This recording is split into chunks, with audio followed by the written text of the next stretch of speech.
ना बोलना ना हिलना, खड़े रहना। हाँ खड़ा रहूंगा, कौन सी बड़ी बात। अब वो झाड़ू लगाने वाले को भगवान ने एक दिन के लिए भगवान बना दिया, खड़ा, और भगवान बन गए साधारण। भगवान की छुट्टी आज। सुबह सुबह एक बहुत बड़ा आदमी आया, करोड़पति, और भगवान के मंदिर में सिर झुकाया। प्रभु मैंने अभी अभी एक फैक्ट्री डाली है, कृपा करो बढ़िया चले।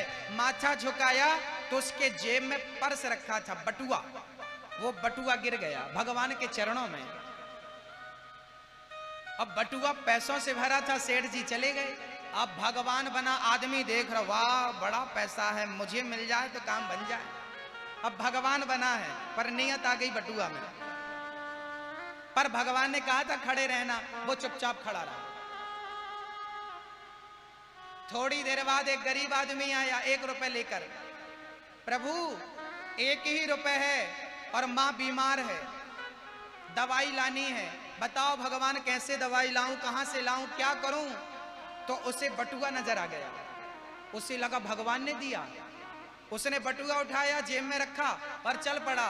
उसको लगा भगवान ने माला माल कर दिया, मां की दवाई तो ये सब ले आया। अब तीसरा आदमी आया,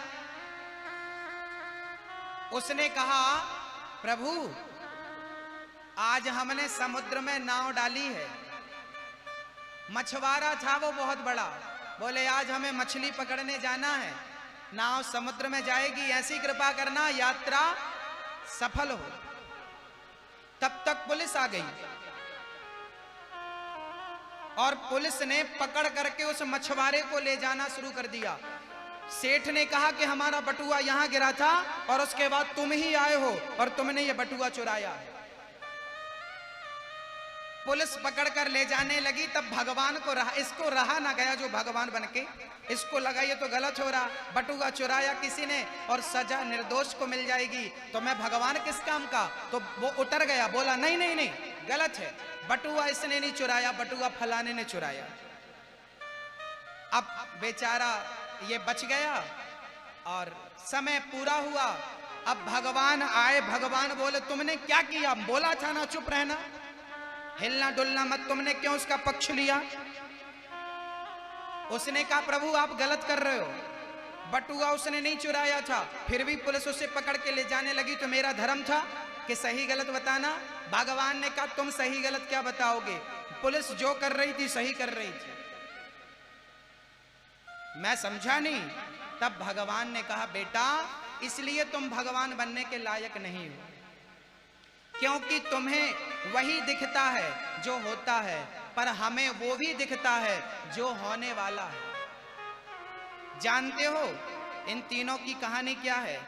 ये जो सेठ आया था ना, ये बहुत बड़ा आदमी था और बहुत 2 नंबर का पैसा इसने इकट्ठा किया था, इसलिए मैंने इसका बटुआ छीन लिया।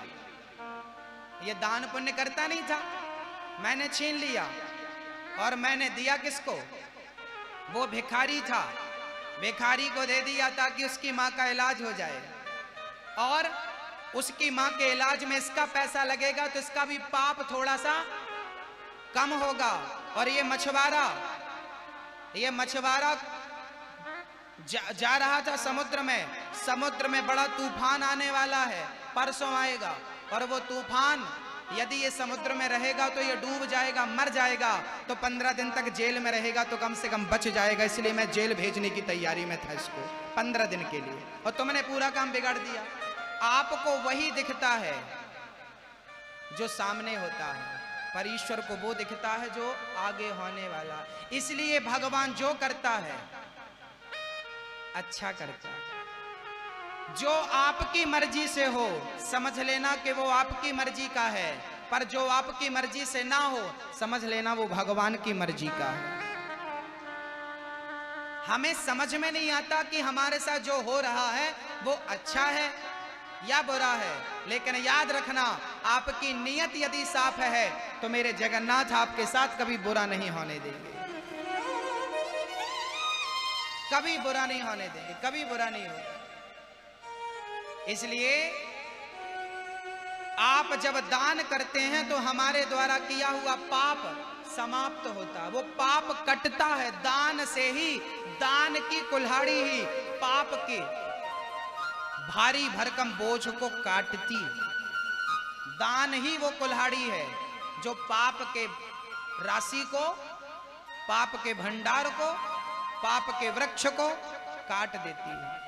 कुछ भक्तों ने,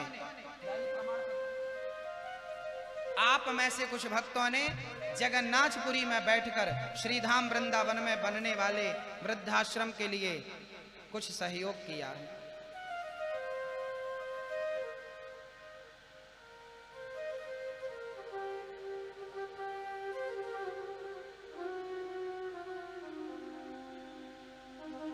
हमारी मैया श्री कलावती मैया, कलावती मैया और श्री मदन लाल जी अग्रवाल, स्वर्गीय श्री मदन लाल जी अग्रवाल, आप स्वर्गीय मदन लाल जी के लिए हमारी मां कलावती ने 21,000 रुपए का सहयोग देकर वृद्ध माओं को दोनों टाइम का भोजन दिया है। और आपके सुपुत्र कलावती मैया के सुपुत्र श्री दुर्गेश जी अग्रवाल भैया जी को मैं बुलाना चाहूंगा। कलावती मैया को भी मैं सादर आमंत्रित करना चाहूंगा। आपने एक वृद्ध माँ को आजीवन दोनों टाइम का भोजन देकर आजीवन सदस्यता प्राप्त की है। जोरदार तालियां भैया दुर्गेश जी के लिए, कलावती मैया जी के लिए। और श्री घनश्याम जी अग्रवाल, हमारे भैया श्री घनश्याम जी अग्रवाल, आप भी आए। आप समस्त परिवार की ओर से 21,000 का सहयोग वृद्ध माओं के लिए आप देवास विराजते हैं। भैया श्री, आप श्री आए। और साथ में हमारे गायत्री भैया, ये दोनों प्रमाण पत्र नहीं बनाइए, पूरे नहीं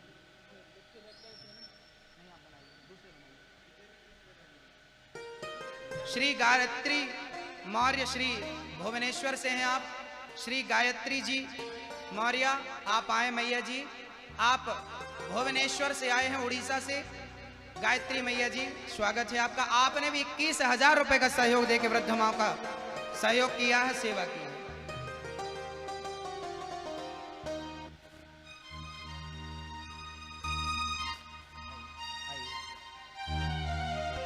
श्री कृष्ण गोविंद हरे मुरारी, श्री राम जय जय राम, श्री राम जय जय राम, श्री राम जय जय राम, श्री राम जय राम।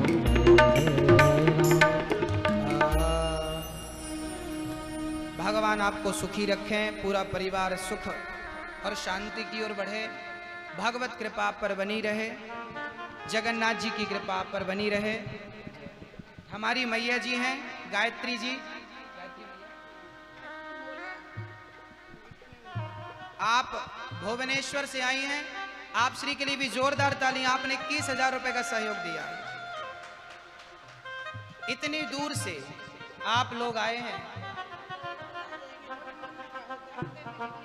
जी जी, मैया बोल रही है मैं दान देने के लिए आई हूं इतने दूर से। धन्य हैं आप लोग, धर्म करने के लिए इतनी दूर से लोग आए हैं। केवल धर्म करने के लिए, दान करने के लिए, वृद्ध माओं तक अपना सहयोग पहुंचाने के लिए इतनी दूर से हमारी ये माएँ आई हैं। भगवान आपको सुखी रखें, स्वस्थ रखें और धन धान्य से आपका जीवन परिपूर्ण रहे। भैया दुर्गेश जी का भी और आप सभी भक्तों का। हाँ हाँ दे दीजिए, हाँ दे दीजिए, आप अपने हाथ से देना चाहें।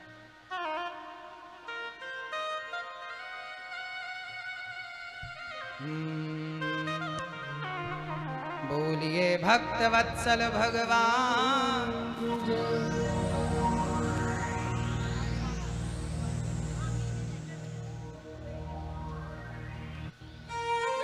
श्री कृष्ण गोविंद हरे मुरारी, हे नाथ नारायण वासुदेव। श्री कृष्ण गोविंद हरे मुरारी, हे नाथ नारायण वासुदेवा श्री कृष्ण गोविंद हरे मुरारी हे नाथ नारायण वासुदेवा श्री कृष्ण गोविंद हरे मुरारी हे नाथ नारायण वासुदेवा श्री कृष्ण गोविंद हरे मुरारी हे नाथ नारायण वासुदेवा श्री कृष्ण गोविंद हरे मुरारी हे नाथ नारायण वासुदेवा श्री कृष्ण गोविंद हरे मुरारी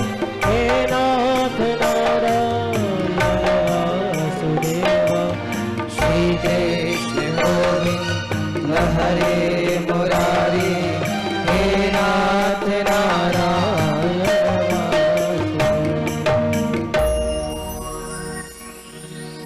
बोलिए भक्त वत्सल भगवान की जय हो।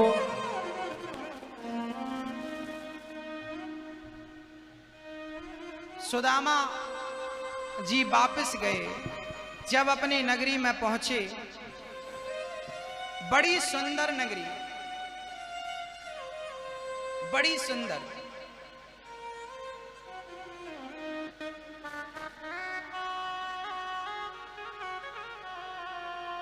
बड़ी सुंदर। भूल गए, उन्हें लगा मैं मार्ग भटक गया, कहीं और तो नहीं आ गया। तब सुशीला आई प्रणाम करती, प्रभु आपकी संपत्ति है ये। सुदामा ने कहा प्रभु धन दिया है, इस धन का कभी अहंकार मत देना। सुदामा चरित्र पूरा हुआ। एक बार क्या हुआ कि भगवान श्री कृष्ण कुरुक्षेत्र में गए, जहां देवकी, जहां यशोदा और नंद बाबा से भेंट हुई।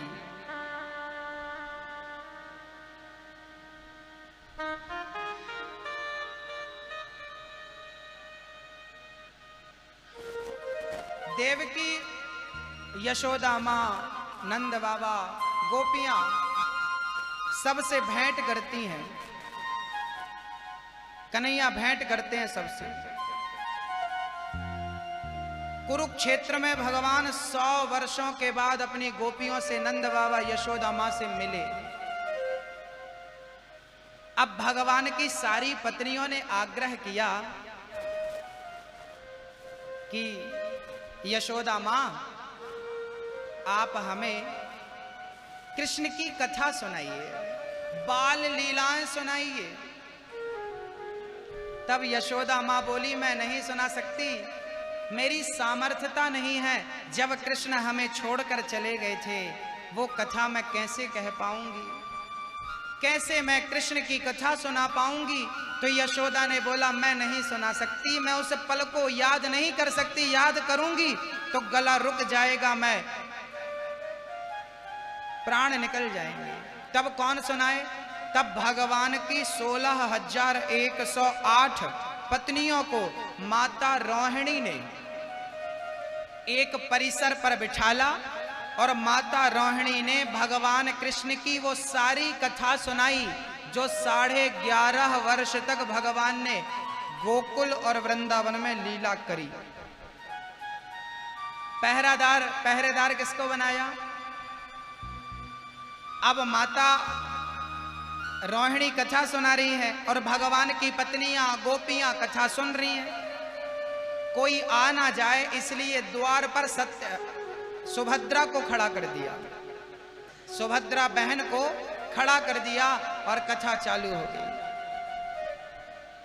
तब तक भगवान कृष्ण और बलराम जी आ गए। बलराम जी, कृष्ण जी और सुभद्रा जी। कन्हैया अंदर जाने लगे, सुभद्रा ने रोका, अंदर मत जाना, अंदर कथा चल रही है, आप जाएंगे डिस्टर्ब हो जाएगी, ध्यान भटक जाएगा, यहीं रहो। तो कन्हैया, सुभद्रा और बलराम जी ने कान लगा के कथा सुननी शुरू कर दी। आवाज आ रही थी थोड़ी थोड़ी, तो सुनना शुरू कर दिया। और जो लीला भगवान ने जन्म से लेकर 11.5 साल तक की है, वो सारी कथा रोहिणी ने सुनाई। और जब छोड़कर भगवान मथुरा चले गए, उसके बाद जो हालत गोपियों की, ब्रजवासियों की, गायों की, बछड़ों की हुई, वो बात जब माँ रोहिणी ने सुनाई तो बाहर खड़े कन्हैया, बलभद्र और सुभद्रा की आंखों से पानी इतना निकला, इतना प्रेम उस कथा में कि भगवान के हाथ पिघलने लगे, शरीर पिघलने लगा। कन्हैया की आंख पिघल गई, हाथ पिघल गए, पांव पिघल गए, और जब शरीर का अंग अंग पिघलने लगा, कान पिघलने लगे, आंख पिघलने लगी, हाथ पांव पिघलने लगे, शरीर पिघलने लगा, तब तक कथा पूरी हुई। और रोहिणी मां बाहर आई और देखा तो भगवान सुभद्रा और बलभद्र के, बलराम जी के हाथ पांव गायब थे, पिघल चुके थे, पानी बनकर पिघल चुके थे, बह चुके थे। अब तो रोने लगी मां रोहिणी, पत्नियां भगवान की, प्रभु कैसा शरीर हो गया आपका, कैसे इलाज होगा, क्या हो गया, क्या होगा। तब भगवान बोले, अब मैं इसी रूप में रहना चाहूंगा। और भगवान का वही रूप, भगवान ने कहा कि अब मैं कलयुग के भक्तों को इसी रूप में दर्शन दूंगा, और मैं प्रेम की गंगा लोगों के लिए बहाऊंगा। मेरी गोपियां मेरे लिए कितना रोई, उसका उदाहरण बनकर मैं लोगों के समक्ष खड़ा रहूंगा। वही तीनों आज जगन्नाथ बनकर के जगन्नाथपुरी में बैठे हैं, जिनके हाथ, पांव, आंख और कान प्रेम के वशीभूत होकर पिघल गए थे। कहते हैं लोहा पिघलता है, सोना भी पिघलता है, ज्वालामुखी में पत्थर भी पिघलता है, प्रेम की वो चरम सीमा आ जाए तो ये शरीर भी पिघलता है, शरीर भी पिघलता है, ये शरीर भी पिघलता है। कब? बोले प्रेम की वो चरम सीमा यदि आ जाए, शरीर पिघल गया भगवान का। और आज उसी रूप में हमारे सामने जगन्नाथ जी। इसलिए भगवान के हाथ, पांव, आंख, कान नहीं है, क्योंकि भगवान का सारा अंग अपनी ही कथा सुनने में पिघल गया था। मतलब भगवान की कथा इतनी रसमयी है कि कोई प्रेम से सुन ले तो वो ना रहे जो है पिघल करके पानी बनकर बह जाए। ये कथा। अब भगवान कि पुत्र आदियों को ना श्राप लग गया, आपस में लड़के मरने का। सांब पेट में कपड़ा बांध कर गया, संतों से कहा मेरे पेट में बेटा है या बेटी है, दुल्हन बन के गया। संतों ने कहा संतों की परीक्षा लेने आया है, जाओ तेरे वंश का नाश करने वाला मूसल होगा। श्राप लगा, मूसल निकला तो चूर्ण बना के समुद्र में फेंक दिया। ये बात भगवान से छिपाई गई और वही मूसल ही 56 करोड़ यदुवंशियों के मृत्यु का कारण बनेगा। दत्तात्रेय जी के 24 गुरुओं की चर्चा भागवत में है। दत्तात्रेय जी ने 24 गुरु बनाए। शिक्षा गुरु हजारों हो सकते हैं, दीक्षा गुरु एक ही होना चाहिए। और याद रखना मेरी मां, बिना गुरु के कल्याण ना किसी का हुआ था, ना कभी हो सकेगा। एक होती है शिक्षा, एक होती है दीक्षा।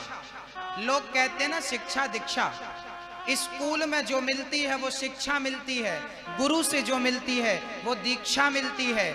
शिक्षा से बुद्धि शुद्ध होती है, जबकि दीक्षा से मन शुद्ध हो जाता है। शिक्षा बुद्धि को परिवर्तित करती है, जबकि दीक्षा मन को परिवर्तित करके ईश्वर के योग्य बना देती है। इसलिए शिक्षा तो जरूरी है। आजकल के बच्चे बिगड़ क्यों रहे हैं? क्योंकि इनके पास शिक्षा तो है पर दीक्षा नहीं है। इनकी बुद्धि तो अच्छी है, प्रखर है, पर मन अच्छा नहीं है। और याद रखना, जब तक दीक्षा नहीं दिलाओगे, जब तक गुरु की शरण ग्रहण नहीं करोगे, तब तक गुरु के ज्ञान को हृदय में धारण नहीं करोगे, तब तक परमात्मा तक पहुंचना संभव नहीं है। क्योंकि विभीषण को भगवान मिले तो पहले हनुमान जैसा गुरु प्राप्त हुआ, ध्रुव जी को भगवान मिले तो पहले नारद जी जैसा गुरु प्राप्त हुआ। बिना गुरु के किसी भगवान मिले हो बताओ? इसलिए जीवन में गुरु क्या है? गु मतलब अंधकार, रू मतलब प्रकाश। जो अंधकार से आपको प्रकाश की ओर ले जाए उसी का नाम गुरु। भक्तों, अब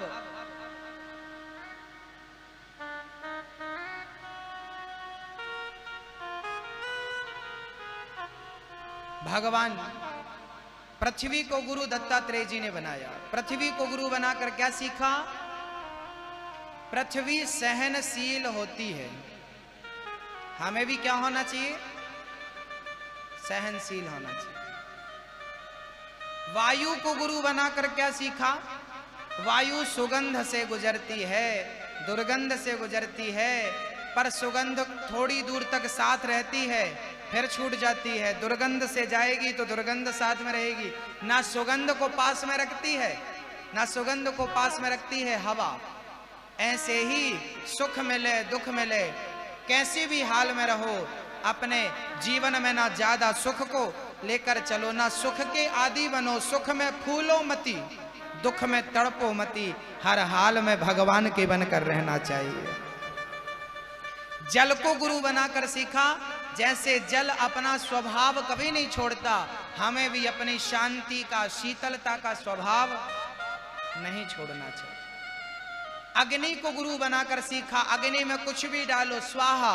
ऐसे ही हमारा स्वभाव अग्नि जैसा होना चाहिए कि कोई अपमान करे तो भी स्वाहा, कोई सम्मान करे तो भी स्वाहा। ना अपमान पर ध्यान दो, ना सम्मान पर ध्यान दो। अपमान और सम्मान में उलझ जाओगे तो भगवान तक पहुंच ना पाओगे। इसीलिए बंधन से अपने आप को आजाद कर दो। चंद्रमा को गुरु बनाया। जैसे चंद्रमा की कलाएं घटती और बढ़ती हैं, चंद्रमा नहीं, ऐसे शरीर घटता बढ़ता है, आत्मा नहीं। कबूतर को, अजगर को, समुद्र को, ऐसे 24 गुरु बनाए। आखिरी में प्रभास क्षेत्र गए सारे यादव और शराब पी ली, और शराब पीने से बुद्धि बिगड़ गई, सारे यादव लड़कर मर गए। याद रखना भैया जी, ये शराब जो है ना, ये हम सभी को नष्ट कर देगी। इसलिए जीवन में कोशिश करिएगा। भगवान कृष्ण का वंश भी शराब पीकर बच नहीं सका, आप और हम क्या बचेंगे? इसलिए जीवन में क्या नहीं होना चाहिए? शराब नहीं होना चाहिए। तो आज प्रतिज्ञा करो, कभी हमने शराब नहीं पी और आगे भी कभी शराब नहीं पिएंगे। हाथ उठाकर कहो, हे प्रभु, आगे से हम कभी शराब नहीं पिएंगे, मांस नहीं खाएंगे, सदा आपकी भक्ति करते हुए, आपका भजन करते हुए आपका प्रेम प्राप्त करेंगे। कलयुग का पहला ठिकाना। तो आज कौन कौन पीता है शराब? आप छोड़ना चाहेंगे? आओ आज की आपका संकल्प करा दें। आओ। और कौन है? और है कोई आप में से जो पीता हो?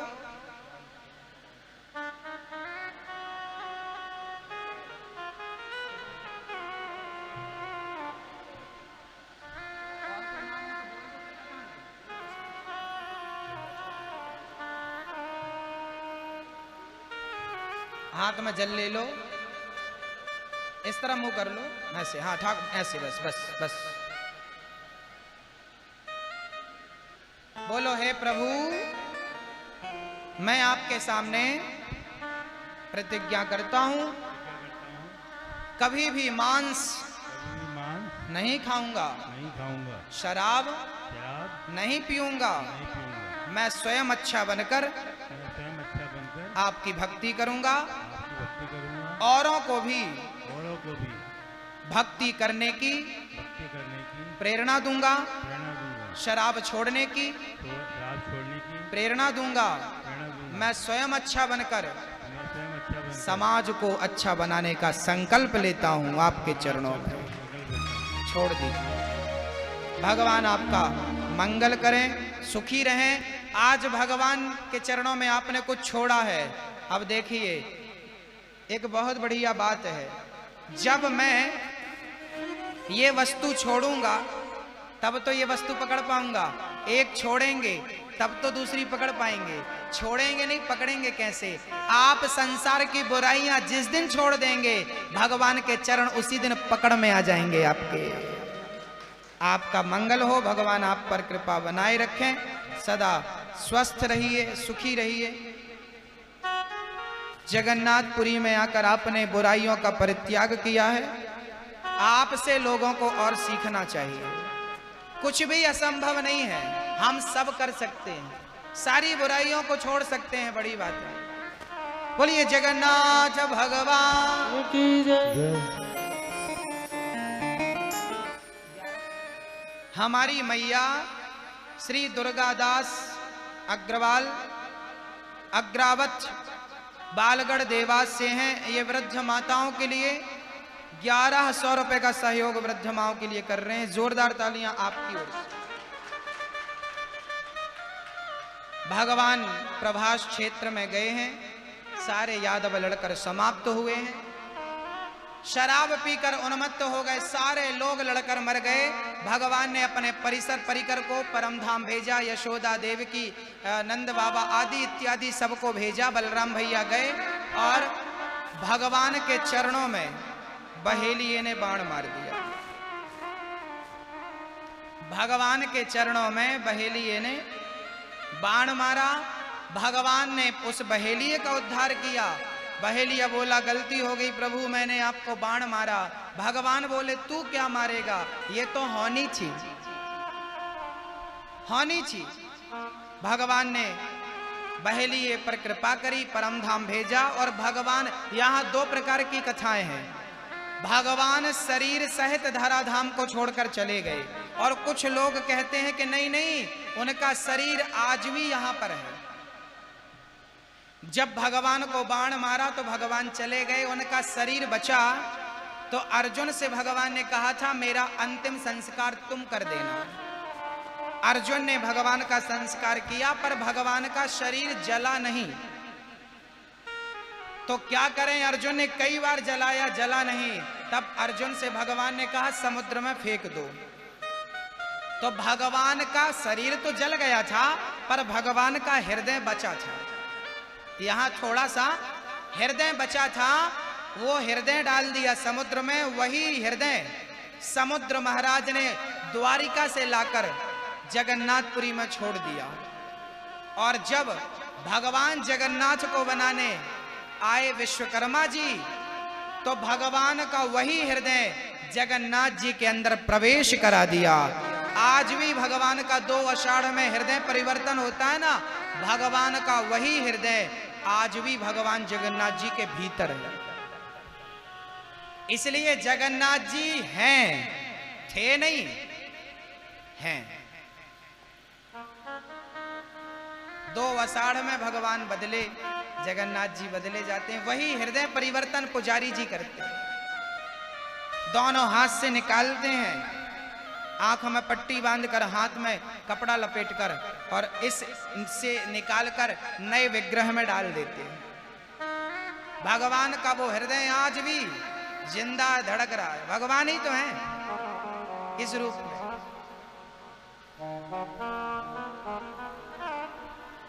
सारी लीला पूरी हो गई। 125 वर्ष की लीला पूरी करके भगवान गए। परीक्षित को श्रापवश 7वें दिन तक्षक ने आके डस लिया। परीक्षित का उद्धार हो गया।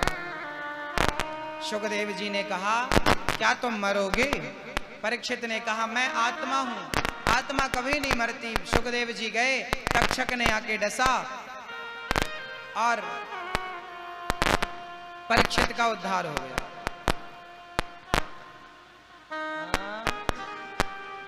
इसकी पलक निकाल दो भाई।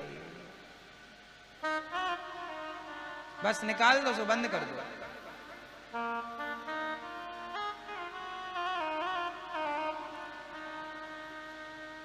अब मैं 7 दिन की कथा का सार सुनाता हूं। जनमेजय ने यज्ञ किया परीक्षित का बेटा, सर्पों को मारना चाहा, संतों ने यज्ञ रुकवाया, तक्षक बच गया। बोलिए भागवत भगवान। पहले दिन की कथा में हमने सुना धुंधकारी का उद्धार, भक्ति ज्ञान वैराग्य पर भगवान ने कृपा करी। कथा सुनने से भक्ति ज्ञान वैराग्य का भी उद्धार हो गया। दूसरे दिन की कथा से हमने सुना कुंती बुआ ने भगवान से दुख मांगा, राजा परीक्षित ने कलयुग को 4 स्थान दिए, द्यूतम पानम स्त्रियः सूना। कलयुग कहां कहां रहता है? मैया जी, ये कौन सा युग चल रहा है? कौन सा? ये कलयुग नहीं है, आप लोग अच्छे से बताइए कौन सा युग चल रहा है? चारों युग 24 घंटा में एक एक चक्कर लगाते हैं। हम लोगों ने जो भ्रांति पाल रखी है, गलत फहमी पाल रखी है, कलयुग चल रहा है ना। कलयुग चलता है कब? उसका टाइम निश्चित है। सतयुग भी, मैं आपको पूरा गणित समझाता हूं, समझिएगा। शायद ये ज्ञान पहले आपने कभी ना पाया हो। 24 घंटे का टाइम है हमारे पास। सुबह प्रातः काल भोर के 4 बजे से लेकर सुबह के 9 बजे तक सतयुग चलता है, क्योंकि इस टाइम सबकी बुद्धि निर्मल होती है। कितना भी बुरा आदमी हो पर सुबह सुबह ठीक रहता है। हाँ, रहता। ये सतयुग का प्रभाव है कि वो युग सबको बढ़िया कर देता है। फिर त्रेता युग आया, सुबह के 10 बजे से शाम को 4 बजे तक त्रेता युग चला, क्योंकि त्रेता युग में राम जी 14 साल का वनवास पूरा करने गए थे। तो आप लोग भी सवेरे 10 से शाम को 4 बजे तक घर से निकल जाते हो काम धाम करने के लिए। ये वनवास होता है हम सबका। नौकरी पेशे वाले नौकरी में चले जाते हैं, व्यापारी जन व्यापार के लिए निकल जाते हैं, माताएं भी दिन में काम में, घर गृहस्थी में बिजी हो जाती हैं, कर्म करती हैं। तो ये त्रेता युग चल रहा है 4 बजे तक, समझ रहे हैं? शाम को 5 बजे से रात्रि के 8 बजे तक, 9 बजे तक द्वापर युग चलता है। द्वापर में क्या हुआ था? भगवान ने मटकी तोड़ी, गेंद खेली, रास रचाया। आप लोग भी शाम के टाइम अपने बच्चों के साथ खेलते नजर आते हो, कहीं कबड्डी खेल रहे हो, दादाजी नाती के साथ खेल रहे हैं, भागम भाई, पकड़म पाई, गेंद, गुल्ली डंडा, तो कंचा, क्या क्या खेलते हैं आप लोग। बच्चों के लिए खेलते कि नहीं? कब खेलते हैं? शाम को ही खेलते हैं। चलो तुम्हें आज आइसक्रीम खिलाते हैं, चलो मेला लगा है झूला झुलाते हैं, चलो थोड़ा नाच लेते हैं। ये सब होता शाम के टाइम, रास रचाना, सब कुछ। मतलब भगवान ने जो जो किया उसमें से कुछ कुछ आप लोग शाम के टाइम करते हो। सब करते हैं, हिंदुस्तानी बस नहीं, अमेरिका, जापान, लंदन, पेरिस का आदमी भी करता है। हाँ, ये कौन सा युग चल रहा है? द्वापर युग। और रात के 9 बजे 10 बजे से लेके पूरी रात जहां व्यक्ति सिर्फ काम वासना भोग भोगना चाहता, अब कलयुग स्टार्ट हो गया, जहां केवल आदमी अंधा होकर काम वासना में डूब जाता है। ये कलयुग है। इसका एक दूसरा अर्थ भी मैं समझाता हूं। अब ये निश्चित नहीं है कि सुबह सतयुग ही होगा, दोपहर को त्रेता ही होगा, शाम को द्वापर ही होगा, रात को ना। यदि दिन के 12 बजे आपके अंदर काम वासना सताने लगी तो कौन सा युग चालू हो गया? तो कलयुग चालू हो गया। सवेरे सवेरे आप यदि भोगों की ओर मन ले जा रहे हैं तो कलयुग चालू हो गया, और रात के 12 बजे भी यदि भगवान को आप याद करने लगे तो सतयुग चालू हो गया, द्वापर चालू हो गया, त्रेता चालू हो गया। 4 चीजें और सुन लीजिए। हृदय में जब धर्म जागता है, क्या बोलो, हृदय में जब धर्म जागता है तो सतयुग चलता है। धर्म के जागते ही सतयुग स्टार्ट हो जाता, क्योंकि सतयुग ही आपको धर्म करने की बुद्धि देता है। आप दान करते हो, पुण्य करते हो, धर्म करते हो। कभी आपने घर पे भी भंडारा किया, सत्यनारायण भगवान की कथा कराई, कीर्तन किया, समझ लेना कि आपका धर्म जिंदा है। जब धर्म जागे तो सतयुग चलता है, जब कर्म जागे तो त्रेता युग चलता है, जब हृदय में प्रेम जागे तो द्वापर युग चलता है, और जब काम जाग जाए तो कलयुग चालू हो जाता है। धर्म, कर्म, प्रेम और काम, 4 चीजें। जो चीज जब जाग जाए वो युग स्टार्ट, चालू।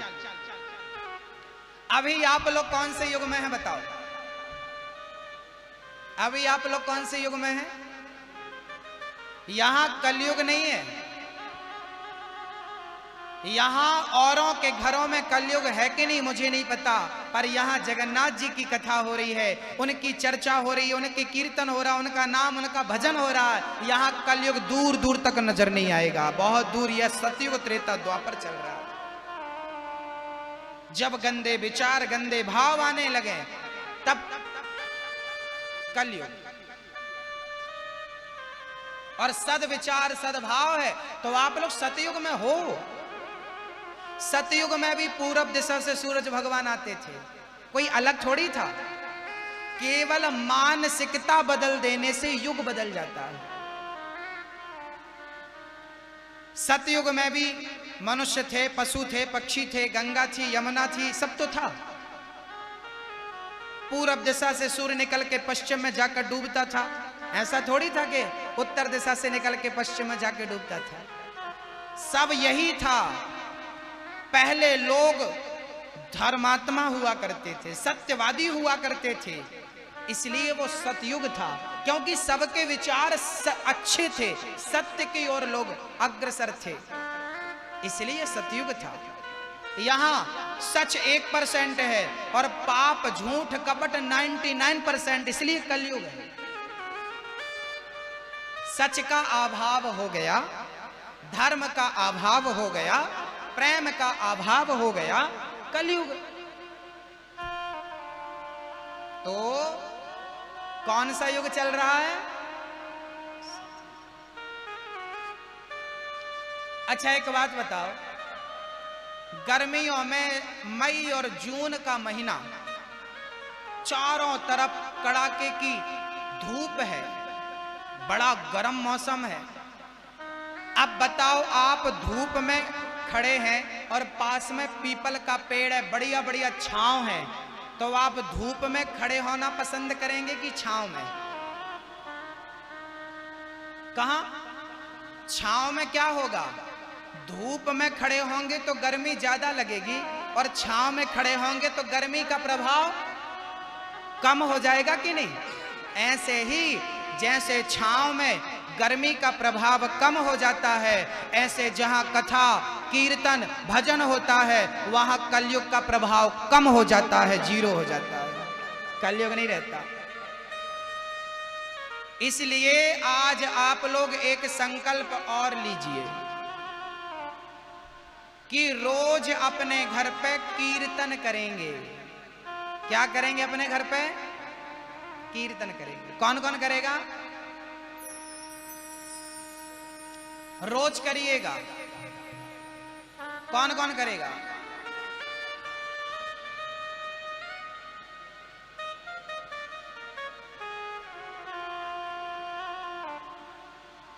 रोज करेंगे। मैं आपको बताऊंगा कैसे करना है। अच्छा यहां एक बात और है, यदि आपके अंदर कोई भी कामना हो, पैसा चाहिए हो, पुत्र चाहिए हो, पुत्री चाहिए हो, फैक्ट्री चाहिए हो, व्यापार चाहिए हो, नौकरी चाहिए हो, आपको जो भी चाहिए, जिसके अंदर जो भी कामना है, आज ध्यान से सुनना।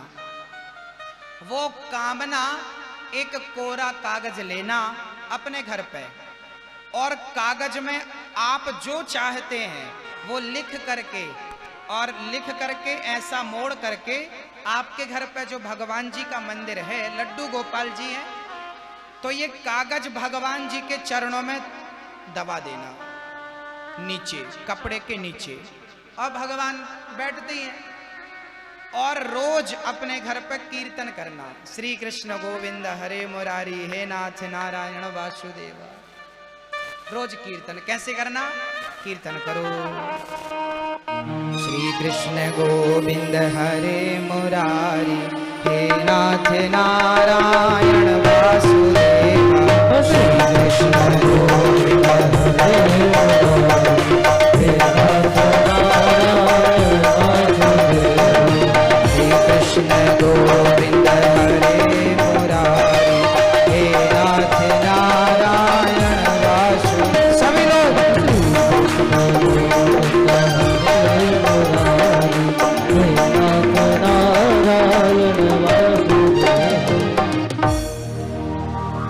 या तो ये कीर्तन, या तो रघुपति राघव राजा राम, पतित पावन सीता राम। रघुपति राघव राजा राम, पतित पावन सीता राम। सीताराम भज प्यारे तू, सीताराम। सीताराम सीताराम भज प्यारे तू, सीताराम। रघुपति राघव राजा राम, पतित पावन सीताराम। या तो हरे राम राम राम हरे हरे, हरे कृष्ण कृष्ण कृष्ण हरे हरे। हरे राम राम राम हरे हरे, हरे कृष्ण कृष्ण कृष्ण हरे हरे। ये कीर्तन मैंने बताए, ये कीर्तन है। कीर्तन अलग होता है, भजन अलग होता है। भजन जो गाते हैं ना वो भजन है, ये कीर्तन है। तो आप लोग रोज भगवान के सामने यदि आधा 15 मिनट रोज आप कीर्तन करेंगे और रेगुलर करेंगे, तो मैं आपको वचन देता हूं 1 महीने के अंदर आपने कागज में जो लिखा था भगवान उसे पूरा कर देंगे। लेकिन शर्त है कि वो कीर्तन निरंतर चलती रहे।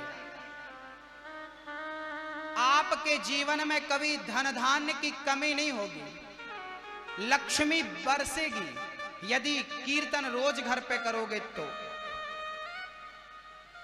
आप बैठ के 10 मिनट कर लो, बाकी टाइम चलते फिरते करो, गाड़ी चलाओ, दुकान चलाओ, जो करो चलते रहो। श्री कृष्ण गोविंद हरे मुरारी, हे नाथ नारायण वासुदेव।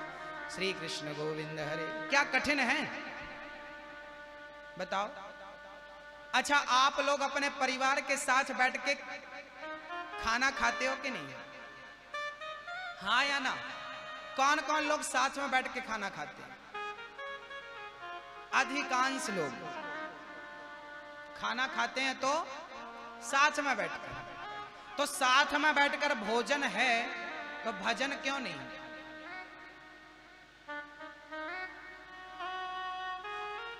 मैं कहां ज्यादा कह रहा हूं, मैं 10 मिनट कह रहा हूं। उस 10 मिनट में तुम कीर्तन भी कर लो, आंख बंद करके भगवान का चिंतन भी कर लो, और उसी 10 मिनट में प्रेम के 2 आंसू भी बहा लो।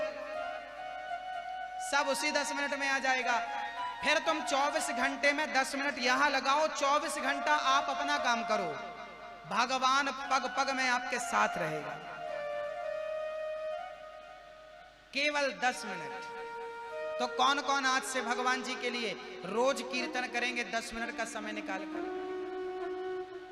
समय निकालिए, बहाना मत करिए। आप 5 बजे सोकर उठते हैं, 4 बजे उठिए, अपनी नींद से समय काटिए और वो समय भगवान को दीजिए। आप कहते हैं कि हमारे पास समय नहीं है, और कभी जगन्नाथ जी ने कह दिया कि अब मेरे पास तेरे लिए समय नहीं है, तब क्या करोगे? 24 घंटा रोज देता है भगवान, सबके लिए समय है। पत्नी, परिवार, बेटा, बेटी, पैसा, रुपया, बस इसके लिए समय नहीं है? हमको पढ़ाया गया था का, खा, गा, घा, आपको भी पढ़ाया गया। इसका अर्थ जानते हो क्या होता है? का मतलब कृष्ण का भजन कर, और खा भजन करने के बाद ही खा, पहले मत खा। आजकल आप लोग अपने बच्चों को बिस्तर पे चाय बिस्किट, आदमी हो कि राक्षस क्या है राम जाने, बिना नहाए, बिना मंजन किए, बिना भगवान को याद किए तुम खा कैसे सकते हो? ये इंसान का धर्म है, लक्षण है। ये राक्षस लोग ऐसा करते हैं। हम लोग अपना मुंह तब तक जूठा नहीं करते जब तक भगवान को याद नहीं कर लेते, जब तक उसे प्रणाम नहीं कर लेते, जब तक मंदिर में जाकर मस्तक को उनके चरणों में झुका नहीं देते। तो अपने बच्चों को बिस्तर पर चाय नाश्ता देना बंद करो। पहले उठते ही सबसे पहले दोनों हाथों का मंथन करो, भगवान को प्रणाम करो। हे प्रभु, आज का दिन तूने दिया, आंख खोलते ही जगन्नाथ जी को याद करो, भगवान को याद, पृथ्वी माँ को प्रणाम करो और बढ़िया सा लोटा भर जल पियो, क्योंकि आपको स्वस्थ भी रहना। सवेरे का पिया हुआ पानी अच्छा होता है। फिर नहाओ, कपड़े शुद्ध पहनो, लोटा में जल चढ़ाओ, सबसे पहले सूर्य भगवान को जल चढ़ाओ। इसके बाद मंदिर में आओ, हनुमान चालीसा का पाठ करो और भगवान को नमस्कार करो, प्रार्थना करो, प्रभु आपका दिया दिन आज हमने पाया, आपका धन्यवाद। तुम आप ही हमारी माँ हो, आप ही हमारी पिता हो, त्वमेव माता च पिता। भगवान की स्तुति करो, प्रार्थना करो और प्रेम से बैठकर परिवार के साथ कीर्तन करने लग जाओ। श्री कृष्ण गोविंद, हरे मुरारी, हे नाथ नारायण। 10 मिनट निकाल लो, कभी हार नहीं होगी आपकी, याद रखना। कभी नुकसान नहीं होगा आपका, याद रखना, यदि इन बातों पर अमल कर लिया तो। रोज याद करिए, रोज याद करिए। सुबह जल्दी नींद का खा, पहले भजन कर फिर खा, और खा के सो मत जा। क्या आगे क्या है? खा के बाद गा, राम का नाम गा, और गाएगा तो फिर घा। यदि तूने राम का नाम गाया तो अपने असली घर को प्राप्त कर लेगा। घा, का, खा, गा, घा। कलयुग का पहला ठिकाना जुआ, दूसरा ठिकाना शराब, तीसरा ठिकाना चरित्रहीनता। जहां चरित्रहीन लोग होते हैं वहां भी कलयुग होता है। इसलिए चरित्रवान बनिएगा। और कलयुग का चौथा स्थान मांस, अंडा, मुर्गी। अच्छा, एक चीज से मैं आपको अवगत करा दूं कि आजकल डॉक्टर कहने लगे हैं कि तुम अंडा खिलाओ बच्चों को। आजकल डॉक्टर कहने लगे हैं कि अंडा खाओ, घुटनों का दर्द ठीक हो जाएगा, अंडा खाओ, बच्चे की कमजोरी। आपको लगता है डॉक्टर ने कहा खाना पड़ेगा? ना, ये डॉक्टर बड़ा नालायक डॉक्टर है। ये आपका धर्म भ्रष्ट करना चाहता है। इन डॉक्टरों को आजकल पैसा मिलता है विदेशों से कि तुम भारत के लोगों का धर्म भ्रष्ट करने में लग जाओ। इनकी बात तो मानेंगे? मेरी माँ, अंडा खाने से कैल्शियम नहीं मिलता, चूना खाओगे तो कैल्शियम की पूर्ति हो जाएगी। अंडा खाने, जो अंडा में है उससे ज्यादा प्रोटीन, विटामिन केला में है। केला खाइए, पपीता खाइए, अंगूर खाइए, अनार खाइए। ये डॉक्टरों के बहकावे में आकर के अंडा, मुर्गी, मछली मत खाने लगिएगा। इस दुनिया में सब चीज बिकाऊ है, सब बिकता है, डॉक्टर भी बिकता है।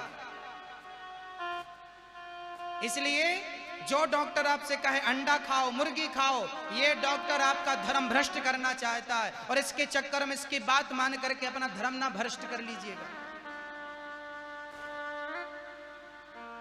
इनको अच्छा तगड़ा पैसा मिलता है इस बात को कहने का। 100 पेशेंट आते हैं, 100 से कहा और 50 ने मान के करना शुरू करिए, 50 का धर्म भ्रष्ट हो गया कि नहीं? और आपको लगता डॉक्टर ने कहा ना? ऐसे डॉक्टर के पास जाना ही नहीं चाहिए जो आपको मांस खाने के लिए प्रेरित करे। बहिष्कार करना चाहिए समाज को ऐसे डॉक्टरों का। ये केला खाने का नहीं कहते, ये फल फूल खाने का नहीं कहते, अंडा खाने का कहते। बताइए, और आप लोग भी मानते हो। आप लोग कहते हो बाबा बैरागी पाखंडी होते हैं, बाबा बैरागियों को पाखंडी मान भी लेते हो आप लोग, होते भी हैं, सही बात है, पर सब तो नहीं होते ना। उन कुछ के चक्कर में सारे लोग पीछे जाते हैं। आप साधु संतों को पाखंडी समझते, इनको क्या कहेंगे? आजकल ऐसे ऐसे डॉक्टर हैं जो मुर्दे को भी भर्ती कर लेते हैं, 2 दिन आईसीयू में रख के वापस कर देते हैं। इंसानियत बिक चुकी है, इंसानियत नहीं है। तुम मरते रहोगे, डॉक्टर कहेगा पहले पैसा जमा करो, बैर में हाथ बाद में पकड़ूंगा, तब तक तुम मर रहे हो तो मर जाओ। ये इंसानियत है आज की। मैं आपसे हाथ जोड़कर केवल ये कहना चाहूंगा, अपना धर्म भ्रष्ट ना करना। सारे डॉक्टरों को मैं गलत नहीं कहूंगा, डॉक्टर को भगवान का दर्जा दिया जाता है। डॉक्टर भगवान होता है, पर वो डॉक्टर भगवान होता है जिसके अंदर इंसानियत होती है। आपने कुछ दिन पहले न्यूज में सुना होगा कि हॉस्पिटल में एक बालक तड़प तड़प के मर गया, उसे कुत्ते ने काटा था, इंजेक्शन लगना था 400 रुपए का, 400 रुपए का। वो इतना गरीब था कि 400 रुपए की व्यवस्था नहीं थी, तो मर गया बच्चा, पर डॉक्टरों ने, किसी ने हॉस्पिटल में उसे 400 का इंजेक्शन नहीं लगाया, मर गया। ये टीवी पर न्यूज आपने भी देखी हो। मतलब 400 के लिए कोई मरता है तो मर जाए। ऐसा पैसा मत कमाना आप लोग, कि आपके सामने कोई मर रहा हो और आप पैसे कमा रहे हो ना। धिक्कार है ऐसी संपत्ति पर। भगवान इसका हिसाब लेगा ना तो दमड़ी निकाल लेगा। इंसानियत मत गवाना आप लोग, मैं निवेदन करता हूं। और ऐसे डॉक्टरों से, ऐसे लोगों से सावधान जो धर्म से आपको भ्रष्ट करे। समझ रहे हैं? हाँ या ना? समझ गए? तीसरे दिन की कथा में आपने ध्रुव चरित्र सुना, चौथे दिन की कथा में कृष्ण जन्म, 5वें दिन बाल लीलाएं, 6वें दिन रुक्मिणी मंगल, और आज 7वें दिन सुदामा चरित्र के साथ कथा को हम विराम करते हैं। सभी लोग दोनों हाथ उठाइए, बोलिए नाम संकीर्तनम यस्या, नाम संकीर्तनम यस्य, सर्व पाप प्रणाशनम, सर्व पाप प्रणाशनम, प्रणामो दुख शमनस, प्रणामो दुख शमनस, तम नमामि हरिम परम। तम नमामि हरिं। हे प्रभु, हे प्रभु, हमें अज्ञान से निकालकर हमें अज्ञान से निकाल ज्ञान की ओर ले चलो। ज्ञान की ओर ले चलो। हम आपकी शरण में हैं। हम आपकी शरण में हैं। हरे कृष्णा, हरे कृष्णा, हरे कृष्णा, हरे कृष्णा, कृष्णा कृष्णा, कृष्णा कृष्णा, हरे हरे, हरे हरे, हरे राम, हरे राम, हरे राम, हरे राम, राम राम, राम राम, हरे हरे, हरे हरे, हरे कृष्णा, हरे कृष्णा, हरे कृष्णा, हरे कृष्णा, कृष्णा कृष्णा, कृष्णा कृष्णा, हरे हरे, हरे हरे। हे प्रभु, हे प्रभु, मैं पतित हूँ, मैं पतित हूँ, मुझे पावन करो, मुझे पावन करो, मेरे अपराधों को मेरे अपराधों को क्षमा करो, क्षमा करो, मैं आपकी शरण में हूँ। मैं आपकी शरण में हे प्रभु, हे प्रभु, मैं आपको कभी मैं आपको कभी भूलूं नहीं। भूलूं नहीं। हे प्रभु, हे प्रभु, मैं आपको कभी मैं आपको कभी भूलूं नहीं। हरि शरणम, हरि शरणम। श्रीमद् भागवत भगवान की जय हो। जगन्नाथ भगवान की जय हो, मोर मुकुटवंशी वाले की जय हो, सांवरिया सेठ की जय हो, वृंदावन बिहारी लाल की जय हो, हनुमंत लाल जी महाराज की जय हो, भागवत भगवान की जय हो, सुखदेव भगवान की जय हो, परीक्षित जी महाराज की जय हो। जय जय श्री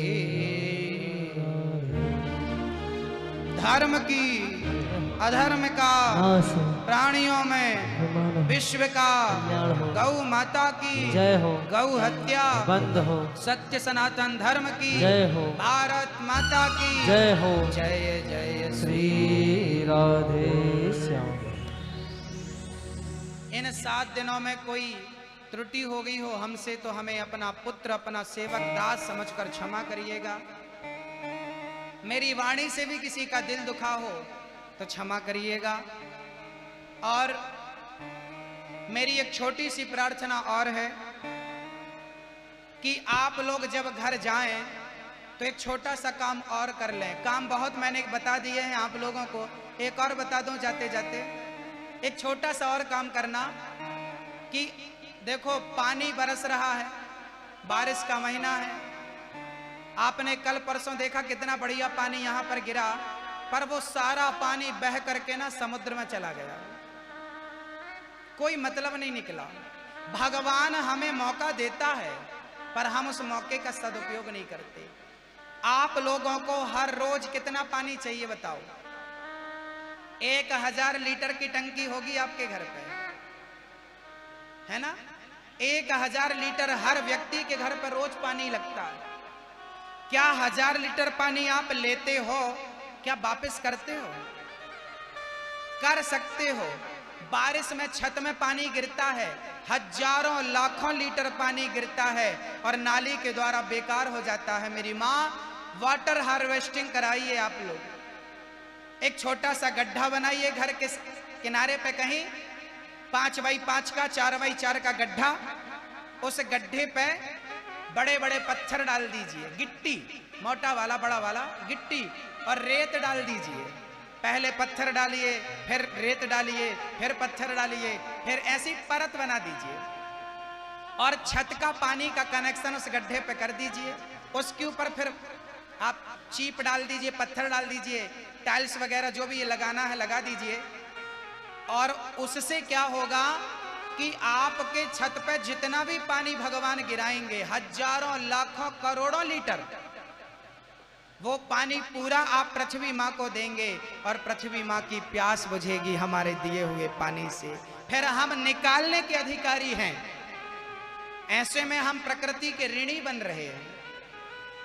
तो आपके घर पे बड़ा सा बेडरूम है, बड़ा सा हॉल है, बड़ा सा किचन है, बड़ा सा एक पृथ्वी माँ के लिए प्यास बुझाने के लिए गड्ढा करके उसे बराबर, वो जगह आपकी बेकार नहीं जाएगी। ऊपर आप बगिया लगा सकते हो। हाँ, ऊपर पानी का कनेक्शन करके ऊपर तिरपाल डाल दो ताकि उसके अंदर कचरा ना जाए। उसके ऊपर मिट्टी डाल के आप पौधे वाधे लगा दो। तो ये वाटर हार्वेस्टिंग, करोड़ों लीटर पानी आप लोग बचा सकते हैं, पृथ्वी माँ की प्यास बुझा सकते हैं। आप देवास और इंदौर की मैं बात करता हूं, 400 फीट गड्ढा खोदना पड़ता है तब बोरिंग में पानी आता है। मैं अभी इंदौर के पास गया था, उन्होंने कहा कि मैंने 1000 फीट खोदा, पानी नहीं निकला। सोचिए, पृथ्वी माँ की छाती तुम 1000 फीट खोद रहे हो और पानी नहीं पिला रहे हो। ये भारतीय होने के नाते मैं आपसे कह रहा हूं कि ये तुम्हारा धर्म है कि तुम भारत माँ की भी रक्षा करो। पानी पिलाकर कौन कौन करवाएगा? हाथ उठाओ। और आप करेंगे और साथ में अपने पड़ोसियों से निवेदन करेंगे, तुम भी करो। कौन कौन मेरी बात से सहमत है?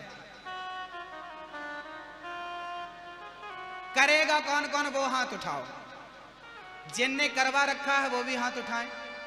और जो करेंगे, आप नहीं करवाओगी मैया? हाँ तो हाथ उठाओ। मैया आप, ओ मैया आप उठाओ। आप नहीं करवाओगी? अच्छा, आप लोग करवाएंगे कि नहीं? खर्चा ज्यादा नहीं है। प्रकृति जितना देती है वो अनमोल होता है। और दूसरा, मेरी प्रार्थना, जल बचाएंगे इसकी मुहिम चलाएंगे, पड़ोसियों को प्रेरित करेंगे। भूल मत जाएंगे मेरी बात। और ये कथा YouTube पर चल रही है, आपने फेसबुक व्हाट्सएप के द्वारा सबको भेज रहे हैं कि नहीं? इसकी लिंक भेज दिया करिए ताकि सब लोग सुने, आपके ग्रुप में डाल दिया करिए ताकि सब लोग सुने। और दूसरा, वृक्ष बचाएंगे। वृक्ष, ऑक्सीजन कौन देता है मैया आपको? वृक्ष देते हैं। जितना ऑक्सीजन लेते हो, क्या इतना वापस किया? आप बताओ मैया, आपने कितने वृक्ष लगाए? तुलसी के लगाए होंगे। आपने कितने लगाए? आपने कितने लगाए? हाँ, कितने वृक्ष लगाए? 5। 5 में से बचे कितने? 5 हैं। किस किस का? अशोक का है, चंपा का है, मोगरा है। फूल, फूल लगाए हैं भैया ने, फूल। इतना बड़ा शरीर, इतना बढ़िया जीवन, मरने के पहले चारों धाम करना जितना जरूरी है, उतना ही जरूरी मरने के पहले एक पीपल का वृक्ष और बट वृक्ष लगाइए। क्योंकि आपने चंपा चमेली लगाए, ये 10, 20, 50 साल में सूख जाएगा, लेकिन पीपल का वृक्ष आपके जाने के 500, 1000 साल तक लोगों को छाया देता रहेगा और चिड़ियों को घोंसला बनाने की जगह देता रहेगा। आपने लगाई है? बढ़िया, मैं आपके लिए ताली बजाता हूं। इनने त्रिवेणी लगाई है।